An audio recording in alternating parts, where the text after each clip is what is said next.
गुरु ब्रह्म महिमा अलेख शरण। नमस्कार दर्शक वृंद, आपण मानंकु आजिर राशिफल कार्यक्रम मु एस कुमार स्वागत जनाऊँगी। प्रतिदिन निजर राशिफल जानिबा पाई गुरुकृपा यूट्यूब चैनल को सब्सक्राइब करंतु और पाखरे थिबा बेल आइकन को प्रेस करी ऑल नोटिफिकेशन ऑन करी दियंतु, जहा फଳରେ आमे जेतेबेले वीडियो अपलोड करिवो प्रथमे आपण वीडियो देखि पारिबे। आमर यही वीडियो रे आपण संपूर्ण पंचांग सहित मेष ठारू मीन पर्यंत 12 गोटी राशिर राशिफल विषय रे जानि पारिबे। वीडियो को दयाकरी शेष पर्यंत देखंतु। वीडियोटी भल लागिथिले वीडियो को लाइक करंतु एवं आपणक प्रियजन पाखु शेयर करी जणांतु। एबे आसंतु जानिबा आज दिनर संपूर्ण पंचांग विषय। आज इंग्राजी 2026 मसीहा जून मास 4 तारीख गुरुवार, दिल्ली स्वराब्दा सन 1433 साल, स्वाधीन भारताब्द 79 वर्ष, महिमाद 199 वर्ष। उत्कल गजपति श्री श्री गजपति दिव्य सिंहदेव महाराजांकर 69 अंक। सौरस्व ज्येष्ठ मास 21 दिन, चांद्रमते ज्येष्ठ मल कृष्ण पक्ष चतुर्थी तिथि रात्रि 8 घंटा 28 मिनिट पर्यंत। आजिर सूर्योदय विरजा क्षेत्र को 5 घंटा 4 मिनिट, वृष लग्न 3 दंड 10 लिता गते उदय। आजिर सूर्यास्त विरजा क्षेत्र को 6 घंटा 21 मिनिट, बिछा लग्न 3 दंड 39 लिता गते अस्त।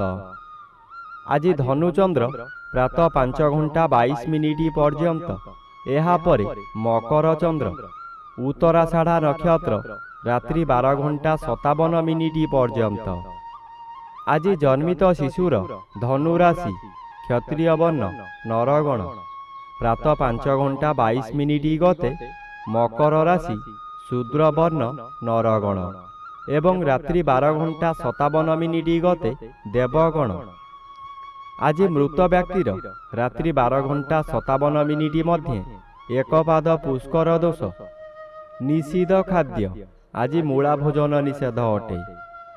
आजिर अमृत योग अपराह्न 3 घंटा 47 मिनिट गते 6 घंटा 21 मिनिट मध्य, रात्रि 7 घंटा 12 मिनिट गते 9 घंटा 35 मिनिट मध्य, रात्रि 12 घंटा 51 मिनिट गते शेष रात्रि 3 घंटा 11 मिनिट मध्य एवं शेष रात्रि 4 घंटा 47 मिनिट गते 5 घंटा 4 मिनिट मध्य। आजिर महेंद्र योग प्रातः 5 घंटा 52 मिनिट मध्य एवं दिवा 9 घंटा 4 मिनिट गते 10 घंटा 40 मिनिट मध्य। आजिर काल बेला एवं 12 बेला दिवा 2 घंटा 54 मिनिट गते अपराह्न 6 घंटा 21 मिनिट मध्य। आजिर काल रात्रि 11 घंटा 50 मिनिट गते 1 घंटा 11 मिनिट मध्य। आजिर राहु काल मध्याह्न 1 घंटा 30 मिनिट ठारू अपराह्न 3 घंटा मध्य। आज प्रातः 5 घंटा 22 मिनिट मध्य तुला राशि और कुंभ राशिर घात चंद्र, एहा परे सिंह राशिर घात चंद्र। घात नक्षत्र नाही।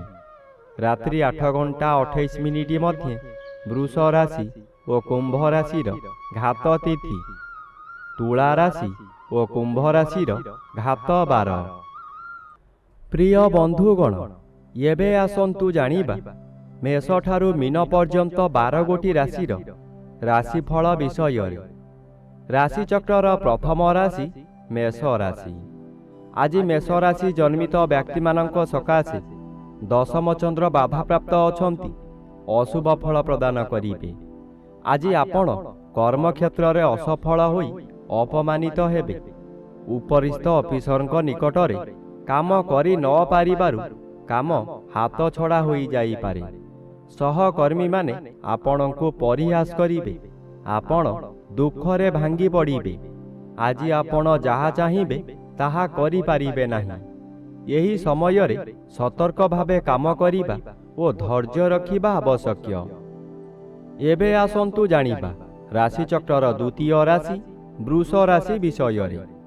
ଆଜି ବୃଷ ରାଶି ଜନ୍ମିତ ବ୍ୟକ୍ତିମାନଙ୍କ ସକାଶେ ଜନ୍ମ ରବି ଅଶୁଭ ଓ ନବମ ସ୍ଥାନରେ ଚନ୍ଦ୍ର ଗୋଚର କରୁଛନ୍ତି ଅଶୁଭ ଫଳ ପ୍ରଦାନ କରିବେ। ଆଜି ପିତୃପୀଡ଼ା ଓ ଗୁରୁଜନ ପୀଡ଼ା ଦେଖାଦେବ। ଯେଉଁଆଡ଼େ ଯିବେ ଆପଣଙ୍କୁ ଲୋକମାନେ ପରିହାସ କରିବେ। ଯେଉଁ ଲୋକ ଆପଣଙ୍କୁ ସମ୍ମାନ ଦେଉଥିଲେ ସେହି ଲୋକମାନେ ପରିହାସ କରିବେ। ଆପଣଙ୍କର ଦୋଷ ଦୁର୍ବଳତା ସବୁ ପଦାରେ ପଡ଼ିଯିବ।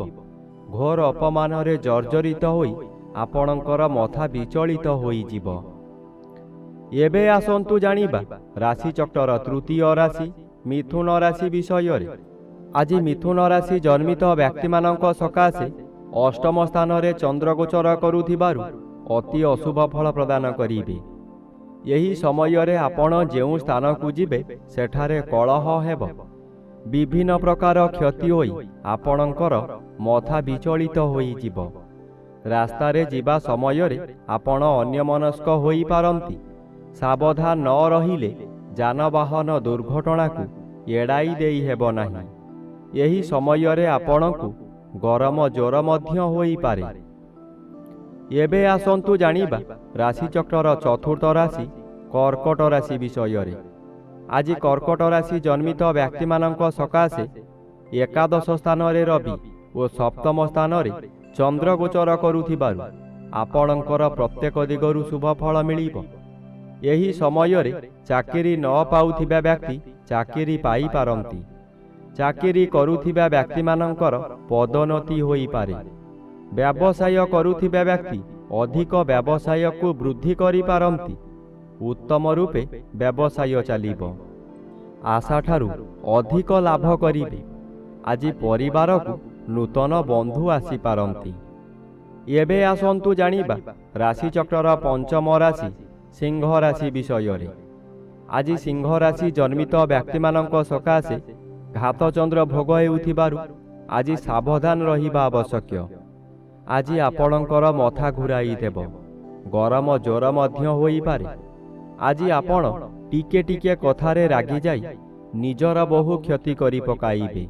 ରାଗରେ ଘର ଛାଡ଼ି ଚାଲି ଯାଇପାରନ୍ତି। କିନ୍ତୁ କଥାରେ ଅଛି ଯୁଆଡ଼େ ଯାଅ କର୍ମ ଘେନି ବୁଲୁଥାଅ।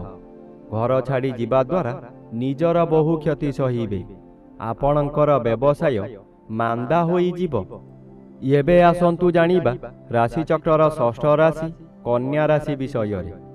ଆଜି କନ୍ୟା ରାଶି ଜନ୍ମିତ ବ୍ୟକ୍ତିମାନଙ୍କ ସକାଶେ ନବମ ରବି ବାଧାପ୍ରାପ୍ତ ଅଛନ୍ତି ଅଶୁଭ ଓ ପଞ୍ଚମ ସ୍ଥାନରେ ଚନ୍ଦ୍ର ଗୋଚର କରୁଛନ୍ତି ଅଶୁଭ ଫଳ ମିଳିବ।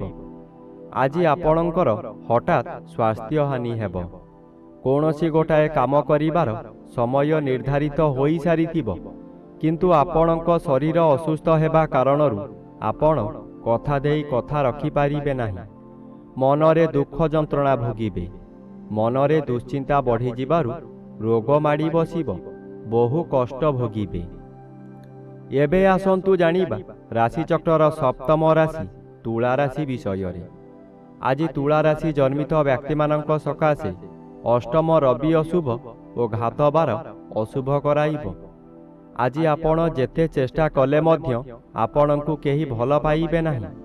ଆପଣଙ୍କ କଥାକୁ ଭୁଲ ବୁଝିବେ। ଆପଣଙ୍କର ମୁଣ୍ଡ ବିଚଳିତ ହୋଇ ପାଗଳ ପ୍ରାୟ ହୋଇଯିବ। ତଥାପି ଚତୁର୍ଥ ସ୍ଥାନରେ ଚନ୍ଦ୍ର ଗୋଚର କରୁଥିବାରୁ ଆପଣ ଧୈର୍ଯ୍ୟର ସହିତ ଆଗକୁ ଆଗକୁ ମାଡ଼ିଯିବେ। ଅର୍ଥ ଆସିବାର ବାଟ ଫିଟିଯିବ, କିନ୍ତୁ ତତ୍କ୍ଷଣାତ୍ ମିଳିବ ନାହିଁ। ଏବେ ଆସନ୍ତୁ ଜାଣିବା ରାଶିଚକ୍ରର ଅଷ୍ଟମ ରାଶି ବିଛା ରାଶି ବିଷୟରେ। ଆଜି ବିଛା ରାଶି ଜନ୍ମିତ ବ୍ୟକ୍ତିମାନଙ୍କ ସକାଶେ ସପ୍ତମ ରବି ଅଶୁଭ ଓ ତୃତୀୟ ଚନ୍ଦ୍ର ବାଧାପ୍ରାପ୍ତ ଅଛନ୍ତି ଅଶୁଭ ଫଳ ମିଳିବ। ଆଜି ଜାତକ ପକ୍ଷୀ ସଦୃଶ୍ୟ ହେବ। ଆପଣଙ୍କର ହେବା କାମ ହେବ ନାହିଁ। ଯେଉଁ ଅର୍ଥ ଆସିବାର ଥିଲା ତାହା ସ୍ଥଗିତ ରହିବ। କାମରେ ବିଳମ୍ବ ଦେଖାଦେବ। ଅଚାନକ କାହା ସହିତ କଳହ ହେବା କିଛି ଅସମ୍ଭବ ନୁହେଁ। ମନର ବଳ ଭାଙ୍ଗିଯିବ। ଦୁର୍ବଳ ଅନୁଭବ କରିବେ। ଅପରାହ୍ନଠାରୁ ଶରୀର ମାନ୍ଦା ଲାଗିବା କାରଣରୁ ଶୋଇ ରହିବେ। ସମୟ ଅଯଥାରେ ବର୍ବାଦ ହେବ। ଏବେ ଆସନ୍ତୁ ଜାଣିବା ରାଶିଚକ୍ରର ନବମ ରାଶି ଧନୁ ରାଶି ବିଷୟରେ। ଆଜି ଧନୁରାଶି ଜନ୍ମିତ ବ୍ୟକ୍ତିମାନଙ୍କ ସକାଶେ ଦ୍ୱିତୀୟ ସ୍ଥାନରେ ଚନ୍ଦ୍ରଗୋଚର କରୁଛନ୍ତି ଅଶୁଭ ଫଳ ପ୍ରଦାନ କରିବେ। ଆଜି ଆପଣ ବହୁ ସମାଲୋଚନାର ଶିକାର ହୋଇପାରନ୍ତି। ଆପଣ ଯେଉଁ କାର୍ଯ୍ୟ କରିବେ ତହିଁରେ ପ୍ରତ୍ୟେକ ବ୍ୟକ୍ତି ପ୍ରବଳ ବିରୋଧ କରିବେ। ଏହି ସମୟରେ ଆପଣଙ୍କର ନାସା କର୍ଣ୍ଣ ଚକ୍ଷୁ ଆଦିରେ ଆଘାତ ଲାଗିପାରେ। ସାମାନ୍ୟ କଥାରେ ଆପଣ ଉତ୍ତେଜିତ ହୋଇଯିବେ ଓ ନିଜ ଜିଦ୍ ରଖିବାକୁ ଯାଇ ବହୁତ ଅର୍ଥହାନି କରିବେ। ଏବେ ଆସନ୍ତୁ ଜାଣିବା ରାଶିଚକ୍ରର ଦଶମ ରାଶି ମକର ରାଶି ବିଷୟରେ। ଆଜି ମକର ରାଶି ଜନ୍ମିତ ବ୍ୟକ୍ତିମାନଙ୍କ ସକାଶେ ପଞ୍ଚମ ରବି ଓ ଶ୍ରୀଚନ୍ଦ୍ର ଉଭୟ ବାଧାପ୍ରାପ୍ତ ଅଛନ୍ତି, ଅଶୁଭ ଫଳ ପ୍ରଦାନ କରିବେ। ଆଜି ପ୍ରତ୍ୟେକ କାର୍ଯ୍ୟକ୍ରମରେ ଆପଣଙ୍କୁ ବିରୋଧ ଆସିବ, ପେଟ ଗଣ୍ଡଗୋଳ ହେବ। ଭଲ ଭଲ ଖାଦ୍ୟ ପ୍ରସ୍ତୁତ କରିଥିବେ କିନ୍ତୁ ନିଜେ ଭୋଜନ କରିପାରିବେ ନାହିଁ। ନୂତନ ପୋଷାକ ଆଣିଥିବେ, କୌଣସି କାରଣରୁ ଆପଣ ଅନ୍ୟ ସ୍ଥାନକୁ ଯାତ୍ରା କରିବେ, ତାହା ପରିଧାନ କରିପାରିବେ ନାହିଁ। ଦିବସ ସାରା ଖାଲି ଦିବା ସ୍ୱପ୍ନ ଦେଖିବେ। ଆଜି ସମ୍ମାନ ମିଳିବାରେ ବାଧା ଆସିବ। ଏବେ ଆସନ୍ତୁ ଜାଣିବା ରାଶିଚକ୍ରର ଏକାଦଶ ରାଶି କୁମ୍ଭ ରାଶି ବିଷୟରେ। ଆଜି କୁମ୍ଭ ରାଶି ଜନ୍ମିତ ବ୍ୟକ୍ତିମାନଙ୍କ ସକାଶେ ଚତୁର୍ଥ ରବି ବାଧାପ୍ରାପ୍ତ ଅଛନ୍ତି ଓ ଦ୍ୱାଦଶ ସ୍ଥାନରେ ଚନ୍ଦ୍ରଗୋଚର କରୁଥିବାରୁ କିଛି ଶୁଭ ଫଳ ମିଳିବ। ଆଜି କୌଣସି ଦୂର ସ୍ଥାନକୁ ଯାତ୍ରା କରିବାର ଥିଲେ ନିର୍ଭୟରେ ଯାତ୍ରା କରନ୍ତୁ, ଫଳପ୍ରଦ ନିଶ୍ଚୟ ହେବ। ଆଜି ସମୟରେ ପ୍ରାୟତଃ ପଦଯାତ୍ରା ଆପଣଙ୍କ ପକ୍ଷେ ଶୁଭଙ୍କର ହେବ। ଆୟ ପରିମାଣରେ କିଛି ଉନ୍ନତି ଆସିବ। ବ୍ୟବସାୟରେ ସଂଯତ ରହିଲେ ଓ ମିଠା କଥାମାନ କହିଲେ ଭଲ ଆୟ ହେବା ସହିତ ଗରାଖ ସହିତ ଭବିଷ୍ୟତ ସକାଶେ ବ୍ୟବସାୟ ଭଲ ହେବ। ଏବେ ଆସନ୍ତୁ ଜାଣିବା ରାଶିଚକ୍ରର ଦ୍ୱାଦଶ ବା ଶେଷ ରାଶି ମୀନ ରାଶି ବିଷୟରେ।